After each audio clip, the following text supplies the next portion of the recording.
네, 반갑습니다. 요상입니다. 예, 7월 25일 월요일 시사공감을 진행하도록 하겠습니다. 예, 주말 잘 보내셨습니까? 예, 경찰 소란으로 시끌시끌하죠. 네, 소란으로밖에는 볼 수가 없을 것 같아요. 흡사 우리 국민들이 자칫 잘못하면은 이 경찰들이 무슨 뭐 민주화 운동이나 하는 것처럼 그렇게 착각할 만큼 시끄럽습니다. 이 지금 주동자라고 해야 되나요? 이 사람 울산 중부서장이라 그러죠. 이 사람이 지금 어제 하루만 하더라도 방송 언론 인터뷰로 완전히 도배를 하고 있습니다. 예, 이 상식 바뀌죠. 대기 발령 조치가 돼 있는데도 불구하고 예, 이 언론전, 여론전을 지금 대대적으로 하고 있는 그런 상황입니다, 여러분. 예. 인터뷰에서 그런 문제까지 제기했죠. 대기 발령 조치에도 배후가 있다. 이거는 다 이런 식의 음모론요. 이게 진짜 음모론이에요, 여러분. 이런 식의 음모론이 지금 또 인터뷰 과정에 등장하고 있습니다. 마치 뭐 대단한 민주화 투사인 것처럼 착각하기 딱 십상이에요. 지금 잘 보셔야 됩니다, 여러분. 네. 지금 경찰 권한이 얼마나 비대해져 이제 여러분들 상상이 되시나요? 기존에도 경찰 조직하고 조직이 너무 비대해졌죠. 그래서 자치경찰 뭐 이런 이야기 했는데 지금 자치경찰은 자치경찰대로 챙기고 국가경찰은 경찰대로 있고 세월호 사건 이후에 해양경찰 직접 개편 이야기 있었는데 해양경찰 그대로 있고 예, 지금 경찰 조직이 너무 방만하고 너무 비대해져 있습니다. 거기에 권한이 지금 뭐 막강해요. 어느 정도로 막강하냐 하면 장부상으로 보게 되면 검경 수사권 조정으로 모든 수사권 다 끌어갔죠. 검찰 수사권의 거의 대부분요. 그다음에 국정원 직무 조정을 인해서 국정원 쪽에 있던 대공 수사권 다 가져갔죠. 근데 그걸 제대로 소화해낼 만한 역량이 있는지는 아직 검증되지도 않았죠. 확인되지도 않았어요. 그냥 막 정치적인 그런 어떤 이슈에 마구잡이로 지금 권한이 불어나고 넘어가 있는 상태입니다. 대공수사, 예. 그다음에 기존에 검찰이 하던 거의 대부분의 형사 사건들, 뭐 거의 대부분이라보다 검찰이 하고 있던 거에 거의 뭐 8, 90%지요. 일부 제외니까 여섯 항뭐 그것도 뭐 한시적이니까 검수완박법이 제대로 된다고 보면 그런 거죠. 자, 이렇게 돼 있는데 지금 아무런 통제 장치가 없어요, 지금. 이전에는 청와대 민정수석실하고만 돼 있고 지금 아무런 통제 장치가 없어요. 어떤 의미에서 보게 되면 검찰보다가 더 무소불위 기관이 되어 있어요. 그런데 이걸 지금 민주적 통제를 하겠다는 그런 어떤 명분이죠. 그런 목적 하에 지금 행안부 내에 경찰국의 신설이 됐어요. 이거에 지금 집단 반발하는 모양새예요. 이 합리적인 어떤 통제 방안에 대해서도 지금 거부하는 거예요. 합리적 통제라는 게 경찰 내부 통제예요. 여러분 그 경찰 내부에 있는 위원회, 이 각급 행정기관에 있는 위원회가 얼마나 유명무실한지 여러분 잘 아시죠? 네. 뭐 경찰위원회까지 구체적으로 들여다보지 않아도 문제가 많은 거죠. 지금 어쨌든 간에 경찰국 신설에 반대하는 서장회의가 총경급 간부 710명 중에 온오프 포함하면 현장 참석은 56명이라 그래요. 네. 전체 710명에 56명이니까 뭐 미미합니다. 그죠? 한 5% 정도 된다고 봐야 되냐? 한 5, 6% 되죠? 예, 온라인 참석자가 133명이래요. 예. 이 지금 회의 전에 어쨌든 간에 경찰청장 직무대행이 회의 개최 중지 명령을 했어요. 근데 무시했어요. 근데 회의 시작 직후에 바로 즉시 해산 명령을 다시 또 내렸어요. 근데 무시했어요. 예. 자, 이렇습니다, 지금. 자, 이러자 이 주동자를 대기 발령을 하고 총경이라고 하는데 울산 중부서장이라고 하죠. 회의 참석한 그중에 현장 참석한 56명에 대해서는 감찰에 착수했다는 거예요. 직무명령 위반이죠. 일단 이게 뭐 법상으로는 그렇답니다. 국가공무원법 57조 복종의무 위반. 이래서 이제 일단 감찰을 개시한다는 건데 감찰하자 또 뭐 출렁인데요. 자, 그건 좋아요. 근데 경위 경감급의 소위 팀장급들이죠. 소위 일선에 이 사람들도 회의 소집을 하겠다라는 거예요. 자, 지금 이게 아주 조직적 반발인데 이 배후에 이제 우리 흐름을 좀 볼 필요가 있을 것 같아요. 경찰대 선후배라는 경찰대 특수조직이 있어요. 경찰은 여러분 군사조직이 아니기 때문에 이게 경찰대가 처음 만들어질 때부터 이게 문제가 많았었죠. 경찰들의 수준을 좀 높이기 위해서 인재 양성 목적으로 만든다라고 했는데 이런 우려가 처음부터 제기됐었습니다. 예. 지금 이 사태의 모델 돼 있는 롤 모델이 돼 있는 게 황운하인 것 같은데 뭐 역시 그래도 잘 헤쳐나가고 배지까지 달더라. 이게 어쨌든 롤 모델이 돼 있는 것 같아요. 이거 지금 제대로 좀 처리를 해야 될 것 같아요. 경찰대 폐지 국민 여론에 이게 다시 불이 붙지 않을까 싶어요. 지금 세무대는 폐지됐습니다, 여러분. 세무행정 현장에서 세무대 출신들이 어떤 의미에서 대학 나오고 7급으로 바로 이렇게 배정되면서 쭉 올라갔죠. 그러면서 세무대가 없어졌습니다. 이것도 일종의 불공정이죠. 경찰대도 저는 그렇다고 봅니다. 군사 조직에 있어서의 소위 지휘관 인재 양성하는 사관학교 제도하고는 또 다르게 군에서도 뭐 그러한 특수성이 있음에도 불구하고 사관학교 문제가 많아가지고 삼사관학교 등등등 여러 제도들이 포함되어 있잖아요. 그런데 삼사관학교는 여러분 아시다시피 소위 학사장교 출신으로 해가지고 이제 군의 다양성이죠. 소위 말해서 군이 이제 단일 군사 조직에서 뭐 이게 전자전 뭐 등등등 여러 병과들이 많이 첨단 병과들이 생기면서 그런 쪽 수요를 충당하기 위해서 학사 편입을 받는 그런 소위 군사 전문 인재 양성 시스템으로 출발한 거잖아요. 자, 그거는 그렇다 치고요. 이 경찰대는 지금 엄밀하게 보면 그럴 만한 필요성이 없어요. 자체 중앙경찰종합학교가 있었어요. 경찰학교가. 거기서 교육을 해서 올라갈 수 있었다고요. 이전에 경찰행정학과가 각급 대학에 있었어요. 그 사람들이 나오게 되면 경사로 보임이 될 수 있었어요. 자, 그러면서 이제 그동안에 이제 공무원 임용제도가 또 바뀌고 등등 하면서 조금 변화가 또 있습니다. 그죠? 자, 거기에 경찰제도가 얹어지면서 경찰행정학과가 유명무실해져 버렸어요. 그리고 임용고시가 좀 바뀌고 등등등 하면서 그럼에도 불구하고 경찰대 출신은 경위 임관이 거의 대학 졸업하자마자 바로 공식처럼 돼 있었어요. 예. 지금 경찰대를 전체적으로 좀 정밀하게 들여다보고 차제에 경찰대 폐지 공론화에 붙이는 게 어떨까 싶어요. 경찰대는 폐지돼야 한다는 게 제 지론입니다. 예. 이게 의미가 없어요. 시간이 흐를수록 부작용만 자꾸 드러나고 있어요. 이제는 경찰 조직이 비대해져 있는데 민주적 통제도 받지 않겠다. 들으면서 자, 그러고 경찰대 선후배 간에 지금 집단 행동을 하는 양태를 보이고 있어요. 지금 거의 대부분의 주동자들이 경찰대 출신들이거든요. 여러분 보시면. 네.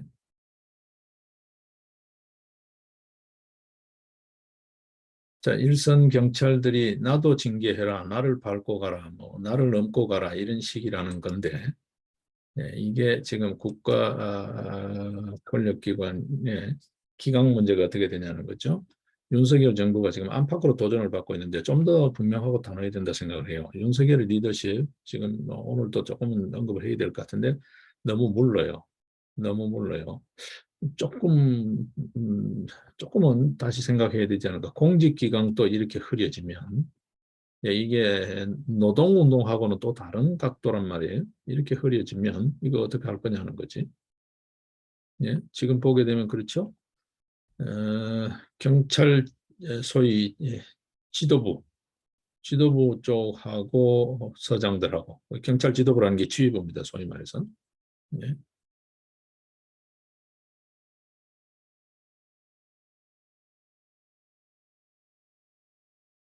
이 서장들은 그거죠. 이 지도부에서는 신중하게 해라. 그러니까 숙고해라라는 게 반대죠. 반대죠. 위치, 직분을 생각해서 신중한 판단과 실행이 요구된다라는 것을 숙고해라라고 했는데 일선 서장들 우리 전부 다 휴가 냈다는 거지. 그리고 휴일이라는 거죠. 휴일에 지방청장에게 관외 여행 신고를 하고 적법하게 연 세미나다라는 거예요. 네. 자, 거기에 이제 대기 발령 조치를 했어요. 주동자를. 그렇게 하니까 이게 이제 공무원법 복종 의무 위반이라고 대기 발령 조치를 했어요. 그러니까 직무 중이 아니었다. 복종 의무가 없다라고 이야기하고 있어요. 네. 여행 신고했다. 관외 여행 신고를 하고 휴일에 관외 여행 신고를 하고 적법하게 연 세미나이기 때문에 직무 중이 아니기 때문에 복종 의무가 없다는 거예요. 예. 공무원은 직무 중에만 공무원 신분인가요? 공무원 신분이라는 측면을 우리가 좀 봐야 되는데 법 해석을 그냥 너무 좁게 해석하는 거죠. 이거는 해석의 여지가 분명히 있습니다. 그러면서 아주 재미있는 비유를 하고 있어요. 전국 평검사 회의, 전국 법관 대표 회의를 지금 속된 말로 맘먹자는 거예요. 네, 우리도 그런 거라는 거죠. 전국 평검사 회의, 법관 대표 회의와 마찬가지의 회의라는 거죠. 지금 이제 한껏 오만이 차 있는 겁니다. 그때도 징계 안 했는데 우리를 왜 징계하냐? 직무 중 아니다. 복종 의무 없다. 이런 식이에요. 자, 경찰국 신설에 대해서 경찰권의 중립성, 책임성이 존중되도록 최대한 의견 반영을 하도록 노력하겠다라고 해요. 그러니까 이 그룹들 지금 현재 회의를 강행한 이 그룹들은 경찰권을 사유화하는 거라 이야기해요. 문재인 정권 때 권력 사유화 이야기가 그렇게 나왔습니다. 이거 정치적 발언이죠. 지금 누가 권력을 사유화하고 있는 거예요? 경찰 권력을 오히려 이런 측면에서 보게 되면 이 사람들이 지금 사유화를 획책하는 거죠. 경찰 권력이 경찰들만의 권력으로 잘못 착각하고 있는 거죠. 이게 국가공 권력이지 경찰 권력인가요? 네, 경찰권을 사유화하는 것으로 역사적인 후퇴다. 이게 예전에 내무부 안에 치안본부가 있던 그런 시절과는 상황이 다른데 행안부를 내무부로 그냥 바로 등치시키면서 이야기하는 것 같아요. 물론 뭐 이거 뭐 이렇게 또 꼬투리 잡을 소지는 없잖아 있어요. 행안부 내의 경찰국이니까. 근데 다른 측면에서 보게 되면 법무부 안에 검찰국이 있잖아요. 그렇다고 보면 사법 시스템을 정돈한다고 보면 이 경찰국이나 경찰 통제 어떤 장치가 필요하다면 어디에 더 가야 돼요? 청와대로 가야 돼요? 요즘 말 하기엔 대통령실로 가야 되나요? 그게 그야말로 권력 사유화의 상징이죠.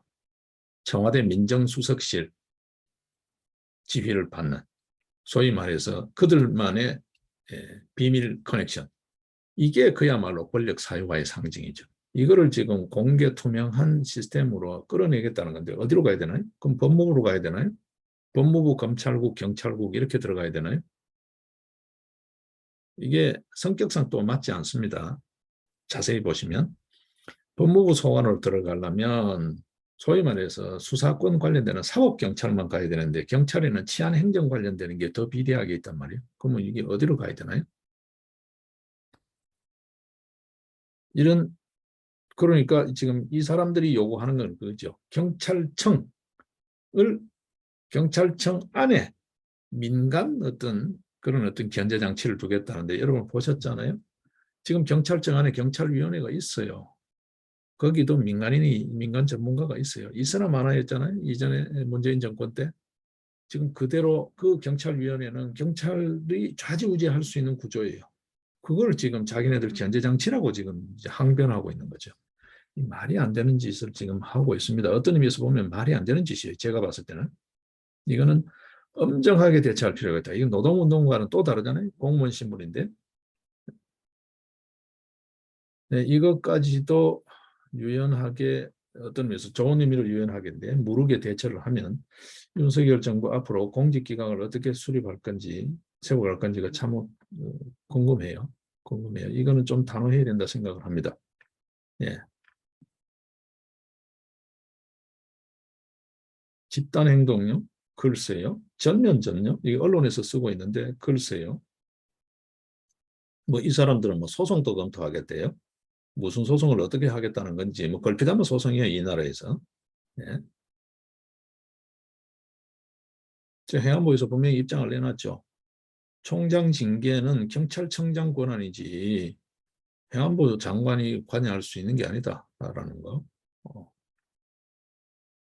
자, 이게 지금 자 시끄럽습니다. 자, 일단 그 주말에 지금 보게 되면 또 하나 있죠, 여러분. 뭐 경찰 이야기는 계속 지금 진행형이니까 좀 더 지켜보겠습니다. 네, 대우조선 하청 파업 51일 만에 타결됐습니다. 그죠? 근데 여러분 내용 한번 보십시오. 뭐 때문에 파업했는지를 알 수가 없어요. 여러분 이해가 되시나요? 응? 진짜 좀 이런 경우에 사자성어를 들이대기가 좀 그렇습니다만 우리 많이 듣듯이 태산명동의 서열필이에요. 그런 난리를 쳐놓고 아무 얻은 게 없어요. 여러분 한번 보십시오. 파업하지 않은 현장에서 일선 현장에서 노사 간에 합의한 임금 인상의 조건보다 오히려 못해요. 네? 오히려 못해요. 많이 받은 데는 7%까지도 지금 임금 인상안이 된 거거든요. 이 사람들 4.5% 인상안에 겨우 합의한 거잖아요.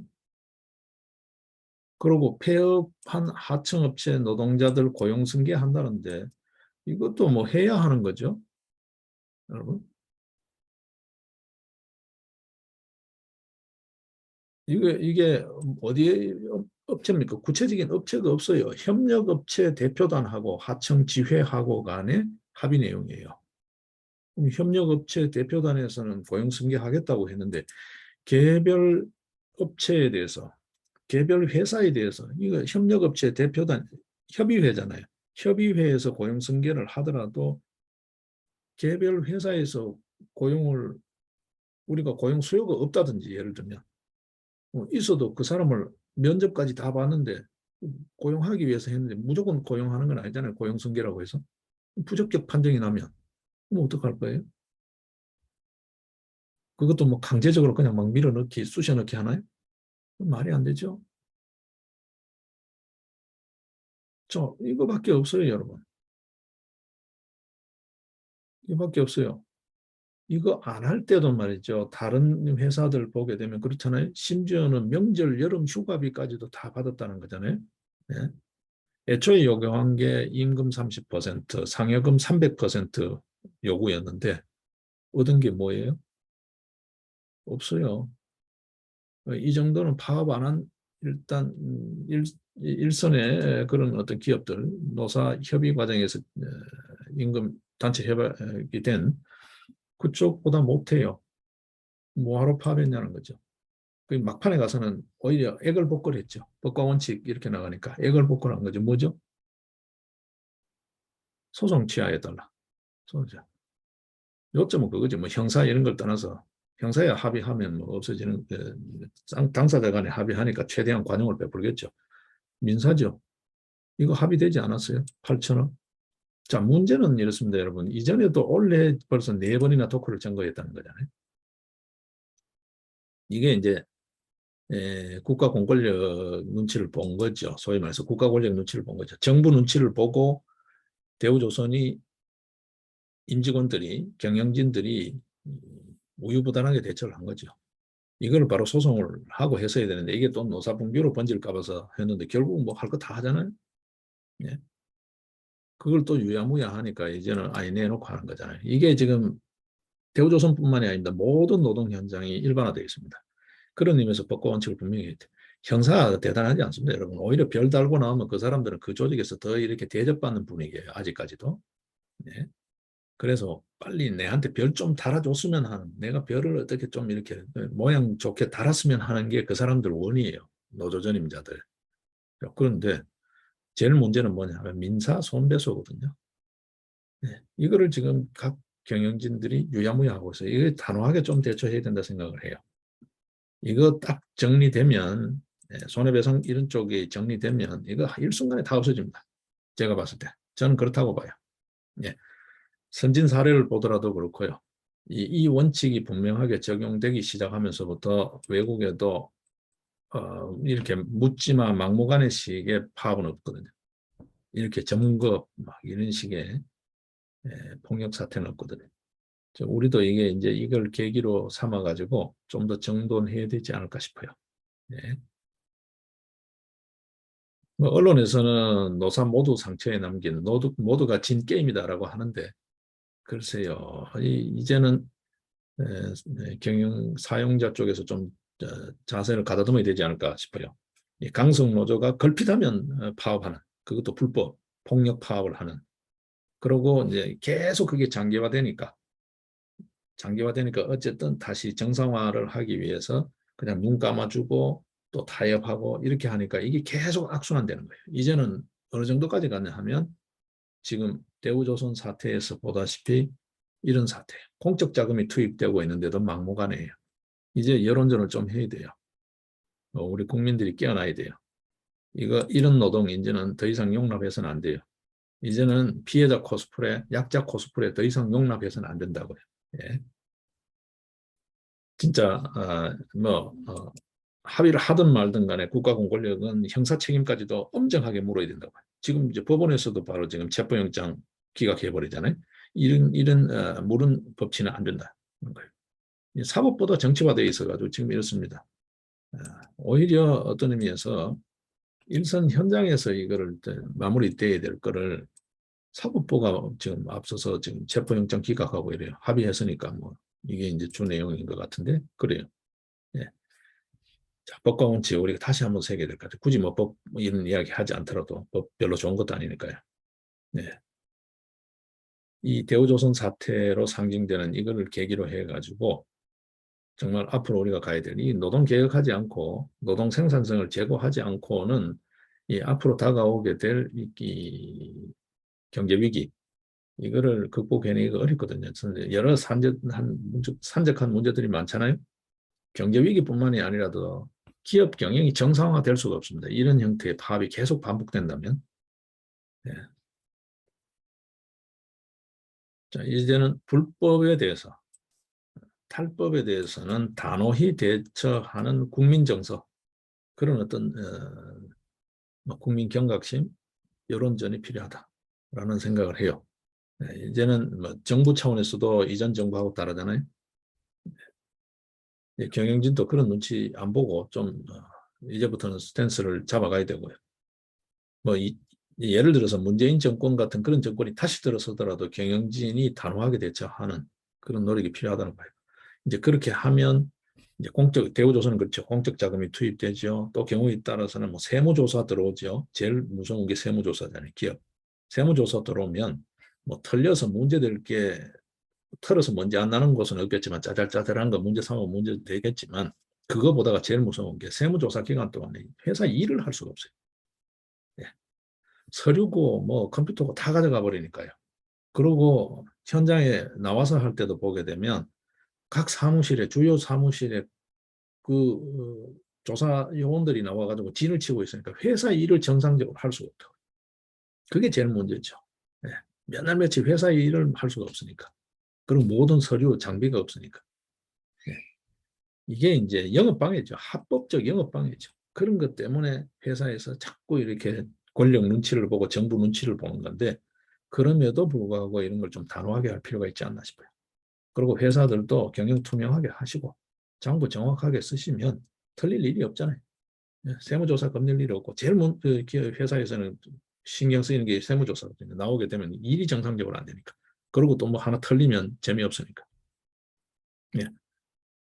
그런 외압이 있더라도 굳건하게 해나갈 수 있게 회사 경영을 좀 반듯하게 하시고 이런데 단호하게 대처하는 그렇죠. 이거 단호하게 대처, 이런데 그냥 계속 눈치 보면서 이렇게 끌려가듯이 끌려가면서 있는 손실이 그런 데에서 생기는 경영 위험보다는 오히려 적을 거라고 봐요.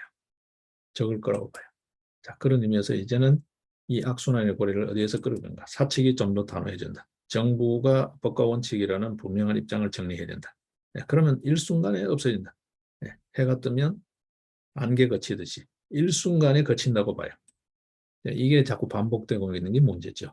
경찰 마찬가지입니다. 지금 경찰 문제 이야기하다 지금 같이 주말에 있었기 때문에 보는 거예요. 경찰 문제는 지금 진행형이니까요. 아직 검수완박 진행 중이잖아요. 검수완박 저거는 헌재 결정에서도 아마 위헌 결정이 날 거예요. 그러면 다시 원위치예요, 여러분. 저는 그렇다고 봅니다. 원위치 될 거라고 봐요. 그렇지 않고 뭐 중수청을 만들어도 경찰이 현재와 같이 이렇게 비대해져서는 안 된다. 그리고 대공수사권은 다시 국정원으로 돌아가야 된다라고 봐요. 경찰이 지금 대공수사할 능력이 됩니까? 여력이 됩니까? 자치경찰 제대로 돌아가고 있나요? 예? 정년 퇴직한 사람들 다시 경찰들 다시 경찰 복리는 경찰들 어떤 의미에서 자리는 늘리고 밥그릇은 키울지는 몰라도 이게 국가 권력, 공권력의 균형성 문제 등등 여러 가지를 보게 되면 굉장히 불합리하게 편중되어 있잖아요. 자치경찰, 국가경찰, 거기다가 뭐 각종 사법경찰 영역까지 뭐 어마어마하게 커져 있어요. 근데 어느 하나 지금 치안행정 하나 똑바로 되는 게 없잖아요. 여러분 한번 보십시오.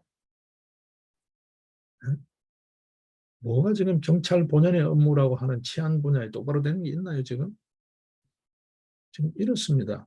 자기 본연의 업무도 지금 제대로 추스리려면 갈 길이 먼데 지금 자꾸 엉뚱한 제밥에 신경이 가 있는 거예요. 지금 제가 봤을 때는.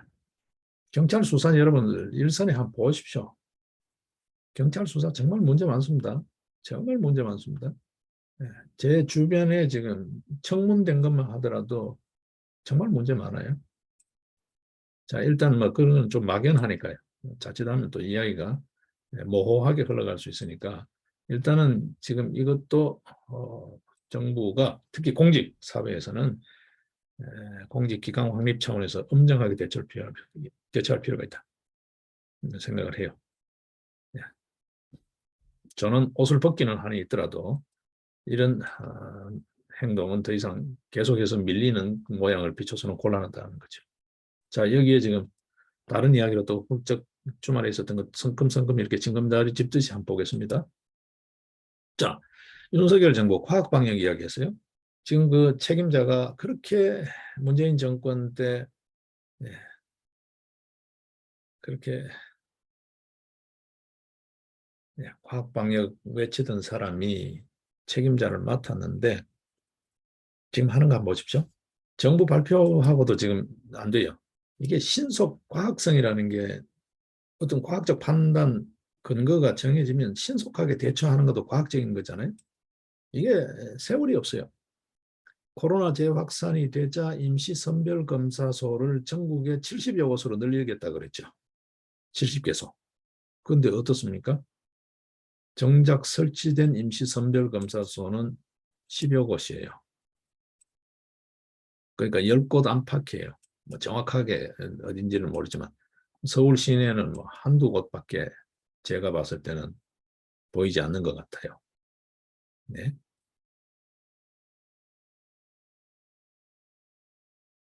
자, 이러고 있습니다.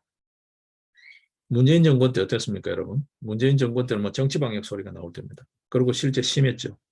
임시선별검사소 원래 2월까지만 하더라도 218개소였어요. 예? 유행 규모가 감소되면서 검사소가 없어졌나요? 문재인 정권의 소위 코로나 떨이었죠.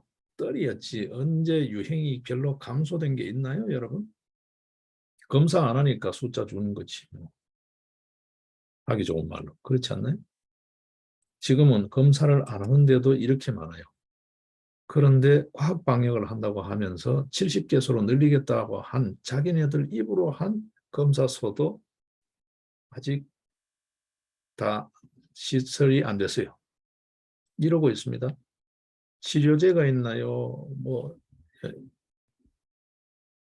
진료 인력이 확보됐나요? 병상이 확보됐나요? 뭘 하고 있는지가 국민이 알 수가 없어요. 지금 보십시오. 대통령 비서실장이 2달 만에 겨우 기자단을 대면 접촉했다는 거잖아요. 뭘 했죠? 뭘 했죠? 장관 인사이 다 끝난 것도 아니에요. 뭘 했죠 도대체? 예, 윤석열 정부의 이 내각 대통령실 참모들 정말 문제 많습니다, 여러분. 저는 처음부터도 굉장히 부정적이었잖아요. 지금 역시 마찬가지입니다. 변양균, 한덕수 여러분 그 생각해도 끔찍하잖아요. 변양균은 비리공직자예요. 엄밀하게 이야기하면. 근데 경제고문이래. 여러분 기가 찰 일이잖아요. 단순히 스캔들 문제가 아니라고 연애 사건 문제가 아니라고요. 비리공직자잖아요. 그렇지 않나요? 그런데 이게 윤석열 정부의 공정 정의에 부합하나요? 비리공직자가 다시 요직을 차지하고 있어요. 무슨 좌문을 구하겠다는 거죠? 좀 그래요. 자, 조금 이야기 건너뛰면 그렇습니다. 문재인은 반드시 이적죄로 처벌받아야 됩니다. 문재인 정권의 이 책임자. 뭐 그게 최종 지휘 그냥 단순 상징성으로 보면 그렇죠. 행정부 수반이었고 국가본수였으니까 또 최종 결재권자니까 지휘권자기도 하고 예, 뭐 안보실장, 국정원장 지금 다 고소고발되어 있는데 안보실장이 저 마음대로 하나요? 그 우리가 상식적으로 생각했을 때 말이 안 되는 거죠. 대통령에게 보고되거나 제가되지 않고 또 경우에 따라서는 지시받지 않고 이게 강제 북송이 된다고요? 서해 공무원이 그렇게 진짜 개죽음 당하고 화장될 때까지도 이게 문제 없다고요? 네? 그리고 아세안 정상회의 초청장이 날아간다고요? 이게 안보실장선에서 문재인이 관여했다고 볼 수밖에 없죠. 그러면 문재인은 이정행위라고 봐야 되죠. 여러분 지금 북한에서 어떻게 했는지 여러분 아시죠? 강제 북송 어민들 그 영상을 가지고 전국으로 여기식으로 하면 안보 교육을 했다는 거잖아요. 너들 탈북하면 이 꼴 당해. 탈북해도 허탕이야. 탈북할 생각하지 마. 좋게 말할 때 알아들어. 이거 다 그냥 가잖아. 그렇게 했다라는 게 물증이 있잖아요. 네? 한국에 가면 이 꼴이 난다. 주민들에게 경고하고 교육한 소위 집체 교육으로 썼다라는 게 2020년부터 1년간 집체 교육에 사용했다라는 구체적인 증언들이 막 쏟아지고 있잖아요. 증거들이 있잖아요. 그러면 이적죄, 이적이죠. 이거는 이적죄의 구성 요건에 충분히 해당되고 충족한다. 구성 요건을 충족한다라고 봅니다. 예. 이건 사법 판단의 대상이 돼야 된다. 이적죄의 제목으로 경우에 따라서는 처벌돼야 된다. 문재인은 그런 생각을 합니다. 예. 김정숙의 특활비 만약에 집행에 문제가 있다면 국고손실죄 책임을 물어야 되겠죠. 기타 등등 그 관련자들 문책도 따르겠지만 자 여기에 고민정이 연일 계속해서 뉴스에 오르내리고 있습니다. 전효 의원이 그대로 일갈해버렸죠. 러브스토리 영입니다. 아주 그대로 적실하게 지적을 했습니다. 그렇죠? 고민정이 무슨 대단한 인재여서 인재 영입이었다고 본인은 이야기하지만 누구나 같아. 누구나가 다 이구동성으로 이야기하는 바는 뭐 전효 의원이 잘 찌른 것 같아요. 예?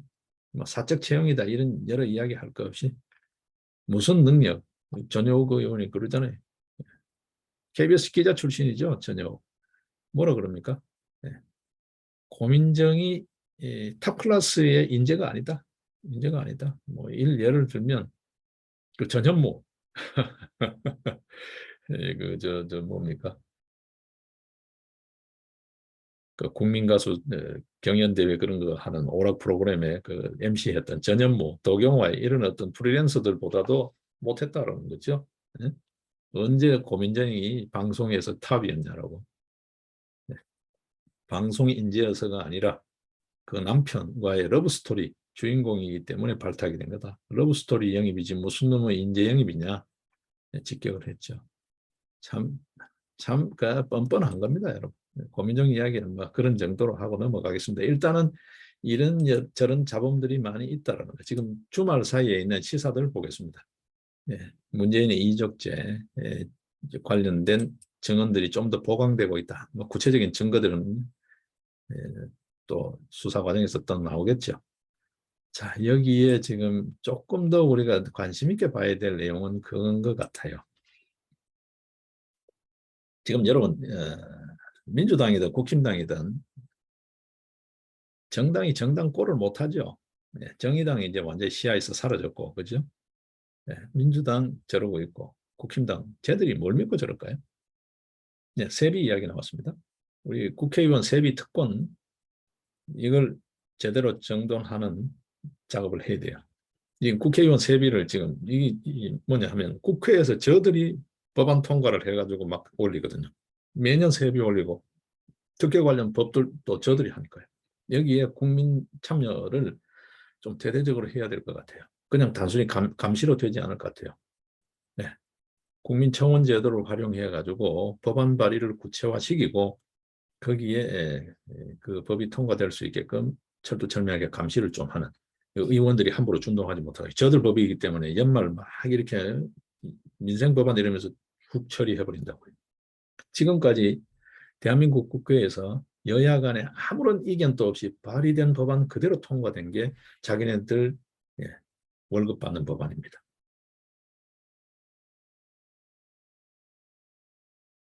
이거 정돈해야 되고요. 그 다음에 정당 보조금, 이 정치자금법 이거 좀 수정해야 된다고 봐요. 정치자금법. 정치자금법 27조가 정당 국고 보조금에 관련된 조항이죠. 27조를 보게 되면 경상보조금과 선거보조금은 지급 당시 국회법 33조 1항 본문의 규정에 의하여 이 국회법도 저들이 만드니까요. 이런 걸 참 국민들을 감시를 좀 해야 될 것 같아요. 동일 정당 소속 의원으로 교섭단체를 구성한 정당에 대하여 그 100분의 50을 정당별로 균등하게 분할하여 배분 지급한다 등등등 해서 이제 27조 보조금 배분에 대한 조항이 있습니다. 정치자금법. 예. 이게 2022년 4월 20일에 일부 개정이 돼서 즉시 시행돼서 지금까지 시행되고 있어요. 예. 이 지금 정당 보조금을 믿고 이 국회가 저렇게 정당들이 저렇게 엉망인 겁니다. 정당 보조금만 사라져도 이게 전두환 때 갑자기 정당 보조금 제도가 확 들어온 거잖아요. 당원 당비, 특별 당비로만 운영이 됐었죠, 주로. 예, 기부금이 이제 특별 당비고. 이게 이제 국고 보조금이 확 들어온 거예요. 국고 보조금은 지금 각 정당에서 차지하는 비율이 약 한 60%입니다. 재정 비율이. 그것만 싹 빼버려도 정당이 이렇게 기고 만장 못해요. 여러분 이렇게 보시면 됩니다. 노동운동도 돈이고요. 돈이라는 게 뭐냐 하면 월급 올리달라는 거죠. 일단 처우 개선하라는 게 전부 돈이잖아요. 그 다음에 또 하나는 뭡니까? 저렇게 강성 파업 마구잡이를 할 수 있는 게 손해배상 책임이죠. 예. 이게 법이 물러서 그런 거예요. 손해배상 형사는 별로 대단하지 않습니다. 오히려 형사는 그들의 안에서는 일시적으로 뭐 개인적으로 그 소속원들이 불이익을 당할지 몰라도 전체적으로 봐서 그 사람은 나온 불이익만큼 또 그 안에서 또 꼴값을 떨어요. 예. 그래서 노조전임자 이런 제도도 문제가 많다고 그때도 이야기했었죠. 일단 그런 문제까지는 두더라도요. 그 다음에 민사 손해배상입니다. 손해배상은 일단 직접 행위자한테 묻잖아요. 불법 행위자에 대해서. 그 다음에 그 소속 단체에 대해서 구상권을 행사할 수 있죠. 연대 책임이나 구상권을 행사할 수 있죠. 네. 그거는 뭐 저들 간의 문제고 구상권 문제는. 일단은 손해배상이에요. 맥을 못 추죠. 돈입니다. 정당 돈입니다. 정당 국고보조금 이걸 없애버려야 돼요. 예, 국고보조금. 지금 보십시오. 심지어는 선거하면 돈 버는 사람 있잖아요. 누구라고 이야기하면 또 그 사람도 발끈할 거예요. 예, 선거 치를 때마다 전부 이 부분에 세워가지고 예, 이게 있습니다. 일정 득표율 되면은 선거 돈 하나도. 지금 보십시오. 서울시 그 이번에도 문제가 됐었죠. 뭐 우파 좌파 그러면서 막 후보가 난립하는 거. 예. 자기 득표율이 어느 정도 나오면 그거 이상 15%인가요? 그거 저 교육 감성금 그거 이상 나오면 자기 들어간 선거 비용 다 회수하거든요. 그러니까 이게 자기 알리고 믿져봐야 본전이니까. 뭐 내 안 될 거면 니도 떨어져라는 거니까. 뭐 그렇게 이제 깽판 치면서 이제 어부지리가 된 5분 교육감 선거였잖아요. 예를 들면 그런 거는 한 예고요. 이게 전부 다 돈입니다. 정당 국고 보조금만 없애버려도 정당이 저렇게 못할 거예요. 왜냐하면 당원들이 빠져나가고 특별 당비가 빠져나갈 거잖아요. 그러면 내 이 정당이 뭐하러 당비 내고 있지? 그럼 빠져나갈 거잖아요. 그럼 정당이 맥을 못 쳐. 근데 너들 빠져나가 봐야 대세에 영향 없다는 거예요. 국고 보조금이라는 국민 혈세라는 국민 주머니를 턴 예산에서 그냥 구렁이 알처럼 넘어오는 국고 보조금이 있으니까 당원이 힘을 못 쓰는 거예요. 당원이 주인 되는 정당을 만들기 위해서는 정당 국고 보조금 제도를 없애야 됩니다. 없애거나 정말 합리적으로 조정해야 됩니다. 지금 정당 국고 보조금이 60%예요. 모든 정당에. 원내 정당 그렇습니다. 한석도 없는 정당은 뭐 당비로 움직여야 되지만 이렇게 또 그것도 빈익빈 부익부예요. 이것도 문제가 있죠. 그리고 무소속이 또 입후보 할 때 제약이 너무 많아요. 그러니까 무소속은 아예 활동을 못하게 그렇게 해놓고 중앙선관위가 또 엄청 또 괴롭혀요. 예? 예. 그런 이상한 이 먹이사슬 구조가 되어 있습니다. 이 선거비용 보전 지금 이 꼴 중에서도요. 민주당, 국힘당이 다 부동산 장사를 하고 있다는 거잖아요. 부동산 장사를 하고 있다. 이 오늘 조선일보 사설을 여러분 한번 보실 필요가 있는데 이중 보전해주는 선거비용 이게 부동산 차익을 생기게 한다. 그 비용으로 부동산 차익을 챙긴 여야라고 오늘 사설이 나와 있는 거 한번 보셔야 됩니다. 예. 이 두 정당 공이요. 민주당, 국힘당 공이 수년 전에 은행 대출을 받았대요. 뭐냐 하면 자기네들이 당사로 살 그 건물의 80% 건물 가격의 80%를 은행 대출을 받아서 그렇겠죠. 은행들 뭐 눈치 안 볼 수가 없죠. 그렇죠? 그 이제 대출해 줬겠죠. 그래서 당사를 매입했는데 그 부채가 80% 대출 받았으니까 그걸 전부 다 선거 보조금으로 전부 다 메꿔 나가고 있다는 거예요. 예? 그리고 단순히 그 건물 대출 받은 거요. 담보 대출 받은 거 80%를 그 당시 시세의 80%를 담보 대출을 받았다는 건데 그걸 국고 보조금으로 메꿔 나가고요. 그것도 선거 보조금입니다. 메꿔 나가는 것뿐만이 아니라 그새 부동산 값이 올랐잖아요. 이 수십억 내지 수백억의 부동산 차익 수익을 남기고 있다는 거예요. 민주당이 2016년도에 여의도 장덕 빌딩을 193억 원에 샀대요. 근데 지금 현재 건물 시가가 얼마냐면 317억이에요. 네. 6년 사이에 건물 시가가 2배가 올랐어요. 2배. 193억짜리가 317억이 됐어요. 국힘당이 2020년도 480억 원에 당사를 매입했는데 여의도 남중 빌딩을 예. 그게 지금 515억 원, 15억 2년 사이에 35억이 올랐다는 거예요. 네, 추정치입니다. 전부 다. 예. 이게 정당에 지급되는 선거 보조금, 국고 보조금이죠. 선거 보조금입니다. 예. 이게 단순히 선거 보조금뿐만이 아니고 선거 보전금이라는 게 또 있어요. 세부적으로. 그러니까 이게 이중이죠. 사실상 이중 비용이죠. 선거 보조금, 선거 보전금. 이 명목이죠. 명목은 그런데 사실상의 실질 내용을 보게 되면 이중 보전이에요. 그렇게 이중으로 보전되는 국고 보조금, 정당 보조금을 가지고 결과적으로 보면 부동산 투기를 하고 있는 거예요.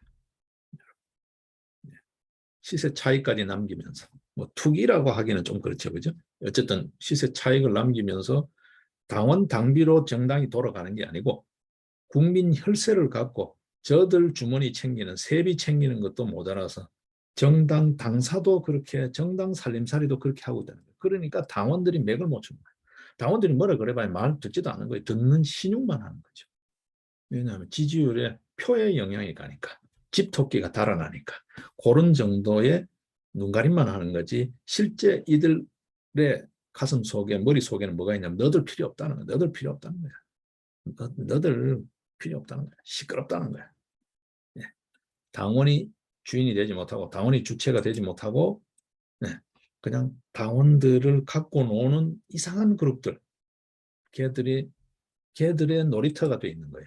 네, 이게 정당입니다. 한국 정당을 정상화하기 위해서도 국고보조금 제도를 바로잡아야 돼요. 네. 이게 94년도에 도입된 거죠. 이게 선거 공영제니 뭐니 하면서 예, 선거 보조금이 나옵니다, 여러분. 네. 원래 대선이 있었고 지방선거가 있었죠. 원래 어느 정도 선거 보조금을 받았냐면 민주당이 1당이니까 449억요. 국힘당이 394억을 받았어요. 400억 원이에요. 450억, 400억. 그냥 편하게 보고. 원래. 이게 지금 전부 국민 세금입니다. 당비 아닙니다, 여러분. 예. 그 다음에 거기다가 말이죠. 유효 득표수 10% 이상 얻은 후보자는 선거 비용이 50%, 15% 이상을 얻으면 100% 보전이에요. 이게 선거 보전금이에요. 선거 보조금 말고 앞서는 선거 보조금이 있고 정당에, 그 다음에 각 후보자들의 선거 보전금이라는 게 있어요. 10% 하면은 반액, 15% 이상이면 전액 다 돌려주는 거예요. 선거 비용으로 쓴 거를.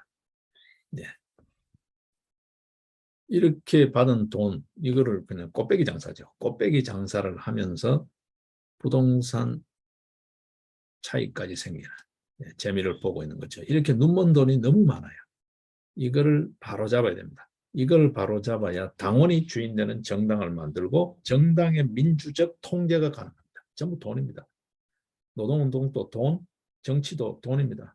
정치 돈이라는 건 여러분 아시겠지만 한국 정당이 이렇게 기고만장하고 민의하고 따로 노는 거, 민심과 따로 노는 거, 이렇게 썩어 빠진 정치가 계속되는 게 바로 선거 공영제 때문이에요.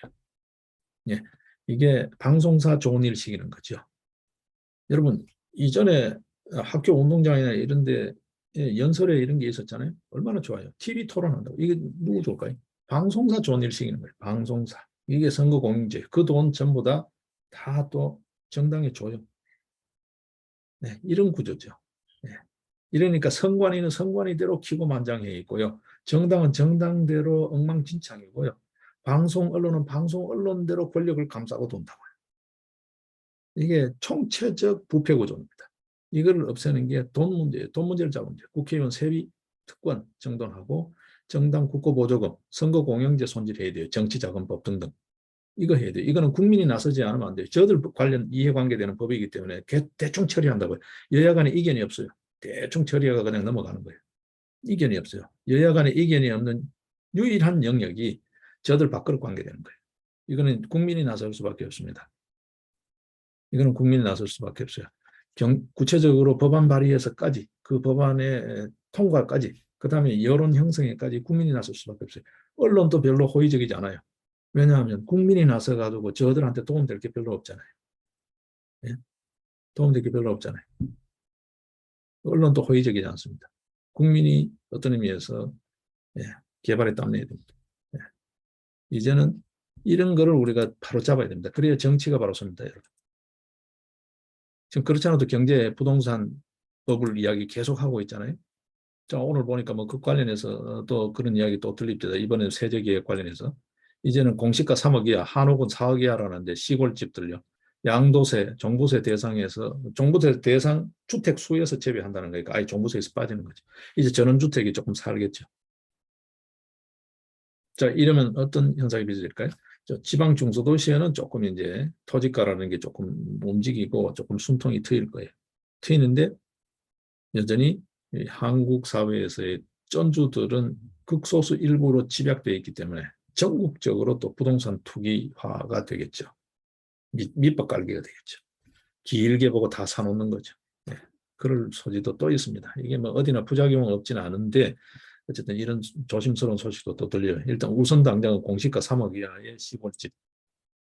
저도 지금 뭐 선친들이 쓰던 시골집이 있습니다. 네. 그 뭐 종부세 얼마 아니어서 다 해봐야 뭐 종부세로 나오는 게 3만 원 미만이어서 지금 내고는 있습니다만 이제 그것도 또 없어진대요. 이게 상속받은 거니까 제가 뭐 사서가 아니라. 근데 뭐 어쨌든 간에 공시가 3억 이하 시골집은 양도세, 소득세에서 제외된대. 자, 저 종부세에서 제외된대. 자, 그런 이야기가 나오는데 어쨌든 간에 그건 뭐 부동산 격가지고요. 정당이 이렇게 정당 보조금으로 배를 불리고 있다는 거예요. 2021년 기준으로 정당 보조금이 연간 900억입니다. 900억이요. 선거가 2021년 선거가 없었잖아요. 선거 있는 철이 되면 국고 보조금이 이게 한 1,000억에서 2,000억, 1,500억 내외라고 보시면 됩니다. 올 상반기에만 지금 현재 한번 보십시오. 대선 지방선거에 있었는데 민주당이 450억 양료, 국힘당이 약 400억을 가져갔으니까 그거다 뭐 정의당 등등등 여러 당들도 있을 거잖아요. 선거 보전금 나간 거 있겠죠. 그거 다 하게 되면 지금 올 상반기에 지금 지출된 것만 하더라도 두 개 정당이 약 한 850억, 900억 잡읍시다. 선거 보조금까지만 1,000억 되겠죠. 최소로 잡아도 예, 다른 후보들까지 다 지선 후보들까지 다 하게 되면 이게 약 한 1,500억에서 2,000억 된다고. 그냥 어림추산으로. 이렇게 국민 혈세가 흥청망청 쓰여지고 그 나무 돈으로 어떤 의미에서 국민 주머니 털어가지고 저들이 저렇게 기고만장한 거예요. 당원 당비 얼마 안 됩니다, 여러분. 당비 안 내는 사람 무직이에요. 당원 뭐 50만, 20만, 20만, 뭐 10만 이러죠. 당비 내는 사람 그 중에서도 1, 20%일 거예요. 대부분 다 뭐 비례대표니 뭐니 하면서 특별당비 뭐 당직도 뭐 특별당비 이렇게 하면서 그 굴리고 있는 거예요, 여러분. 전부 다 국고보조금입니다. 이 국고보조금을 없애버려야 된다 생각했잖아. 선거 보조금 없애야 돼요. 지 선거한 건데 그렇잖아요. 떨어지든 붙든 간에 지 선거한 건데 그걸 왜 돌려주냐고요. 선거 당선되고 나면 선거 보조금 다 돌려, 선거 비용 다 돌려받아요. 그러고 지가 당선된 자리에서 또 받는 여러 각종 특권들, 세비들 있잖아요. 그것도 월급 챙겨요. 그러니까 이게 계속 그런 거예요. 그리고 돈 힘이잖아요. 어떤 의미에서. 정당들이 국고보조금 받아가지고 후보 내세워놓으니까 기존에 그렇지 않아도 말뚝 박듯이 박는 데다가 선거 비용 다 걷어들이죠. 이러니까 이게 선거판이 안 바뀌는 거예요. 새로운 인재들이 새로운 세력이 물갈이를 할 수가 없어요. 계속 썩은 물이 그 자리에 눌러 있는 거예요. 정당 국고보조금 없어야 돼요. 세비 특권 없어야 돼요. 네. 노동운동 이거 합리적으로 바꾸는 방법 딱 하나 있습니다. 계속 말씀드리죠. 그것도 돈이에요. 예. 민사 손배소, 형사는 제껴버려요. 뭐 정과 자꾸 붙여서 좋을 게 없잖아요. 민사 손배소, 불법 행위에 대한 손해배상 책임만 정확하게 물어도 이렇게 마구잡이로 막무가내식 노동운동은 없어진다. 정당도 돈이다. 결국은 돈이다. 이거 우리 자꾸 좀 우리 국민들이 좀 아셔야 될 것 같아요. 정치적으로 좀 바뀌지. 적고라지 보기 싫다. 정당 국고보조금제 없애는데 전 국민 예, 발언을 하자는 거예요. 정당 진짜 너 자신 있으면 뭐 지역구 그렇게 당원 협의회 그렇게 있는데 당비 걷어라는 거지. 당비. 특별 당비로 돌아가라는 거지. 그렇잖아요. NGO도 마찬가지. 시민단체만 시민단체가 국가 예산에 자꾸 기웃기웃 돈 돌라 그러고 자리 내놔라 그러고 이렇게 민간 뭐 참여제도 만들고 이런 거 다 없어야 됩니다, 여러분. 무슨 민간 참여제도에 그거 전부 다 어떤 의미에서 룸펜들 일자리 만들고 예산 하는 거잖아요. 위원회 만들어서 위원회 참여비 따먹고 전부 예산 축내는 국민 주머니 축내는 겁니다, 여러분. 예. 시민운동 별로 옳게 시민운동 하는 건데 별로 본 적 없어요. 예, 이거 전부 돈입니다. 돈, 우리 국민들이 이제는 어렵잖아요. 어려울수록 이제는 이걸 기회로 해가지고 전화위복을 계기를 삼자고요. 어려우니까 우리 주머니를 단단히 지키는 운동을 하자고요. 이렇게 우리 주머니 자꾸 엿보고 그걸 가지고 저들 꼴값 떠는 거 이걸 못하게. 니 돈가 해라. 니 돈가 해라. 예. 그것도 자기 부담 원칙으로. 그렇게 하자는 거지. 문호동 무임금처럼. 니 돈가 해라. 니 돈가. 정치해도 니 돈가 해라. 네 자리는 네 지사하는 거고 네 선거 네 의원 하는 거잖아. 네 돈으로 해라. 떨어져도 네 돈으로 붙어도 네 돈으로 해라. 정당 너들끼리 그룹인데 우리하고 따로 놀 거면 너들하고 뜻맞는 대깨들끼리만 놀고 할 거면 당비로 해라. 국고 보조금 없애라. 내 주민이 돈을 왜 가져가냐는 거지. 네? 이거를 분명히 하자고요. 수익자 부담 원칙. 네, 그걸 분명히 하자. 그러면 노동운동도 정치, 이 썩어빠진 정치도 일순간에 밝아질 수가 있습니다. 유일한 묘수라고 봅니다. 제도적 묘수라고. 정당 국고보조금 관련해서는 이후에도 좀 더 많이 따로 검토를 하겠습니다.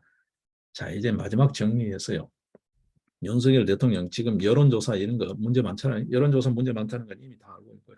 그럼에도 불구하고 잘못하고 있다. 부정평가가 이거는 지지율하고 다른 거예요. 평가니까 조사죠, 일종의.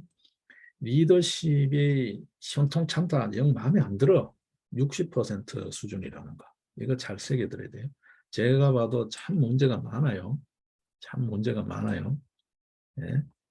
지금 저는 진즉부터 바로 적자적으로 반응을 해서 이야기를 했습니다만, 한덕수 이야기 나올 때부터 지금 계속 부정적이잖아요. 전 부정적입니다. 대통령 말이 떨어져도 지금 안 움직여. 겨우 비서실장이니까 비서실장 겨우 기자 만난 게 전부 다예요, 여러분. 안 움직입니다, 여러분. 대우조선 파업 현장요. 노동운동으로 잔뼈가 굵었다는 노총 출신이 장관인데도 대통령 말 떨어지니까 경찰청장 후보자하고 겨우 가는 거잖아요, 내정자하고. 네, 그게 답니다. 지금 한덕수 체제 하에서 나올 게 없어요. 저는 그래 봅니다. 근데 변양균요? 오늘자 조선일보 칼럼을 한번 보십시오, 여러분. 네? 변양균 경제고문이라는 기이한 발상, 특정 신문만 자꾸 언급해서 그렇습니다만 제 눈에 띄니까.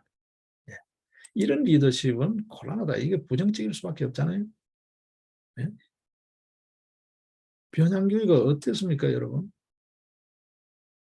비리 공직자잖아요, 여러분. 확정 판결이잖아요.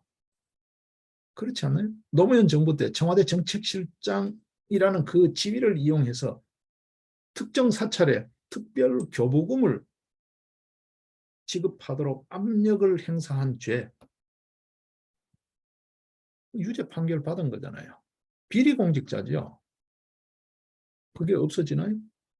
비위 공직자잖아요. 스캔들 떠났어요. 2009년도 유죄 판결을 받은 명백한 비위 공직자죠. 근데 이 사람이 갑자기 상식, 정의, 공정을 이야기하는 공정 정의를 윤석열 정부의 경제 고문이래요. 비위 공직자가 윤석열 정부의 요직에 맞대요. 그것도 대통령하고 바로 지근거리에. 이해가 됩니까, 여러분? 스캔들을 떠났어요. 그 다음에 그 사람이 갖고 있는 무슨 슈페터의 창조적 기식, 그거 떠났어요. 그건 모르는 사람 누가 있나요?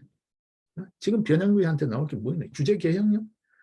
변양규의 아이디어 아니면 규제 개혁할 인재가 대한민국에 그렇게 없나요? 네? 속설에 그런 이야기를 하잖아요. 흘러간 물로 풍차를 물레방아를 돌릴 수 없다고?